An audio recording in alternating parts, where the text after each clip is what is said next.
बिस्मिल्लाहिर्रहमानिर्रहीम अस्सलाम वालेकुम वरहमतुल्लाहि वबरकातुहू। जी तो नाज़रीन, आप देख रहे हैं पंजाबी न्यूज़। मैं आपका होस्ट वाजिद अजीज़ भट्ट। आज मैं मौजूद हूँ पढ़ा लिखा ढाबा पर, जहाँ पर आज हम आपको दिखाएंगे कि ये पढ़ा लिखा ढाबा बनाया किसने है।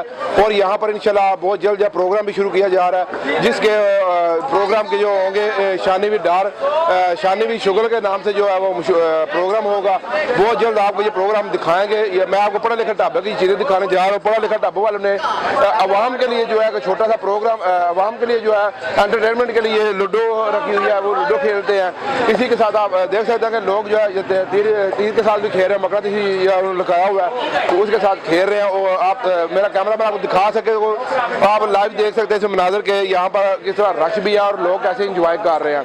तो हमारे यूट्यूब चैनल को जो है सब्सक्राइब करें, ताकि हमारे जितने भी प्रोग्राम आएंगे शानीवी शुगर के नाम से वो आपको देखने को मिलेंगे। ताकि हमारे यूट्यूब चैनल को सब्सक्राइब करें, लाइक करें, कमेंट करें, ताकि हमारे तमाम आने वाली वीडियो आप तक रसाई हो सके। इसी के साथ मैं आपसे इजाज़त चाहूँगा। देखते रहिए पंजाबी न्यूज़। अस्सलाम वालेकुम रहमतुल्लाहि व बरकातुहू।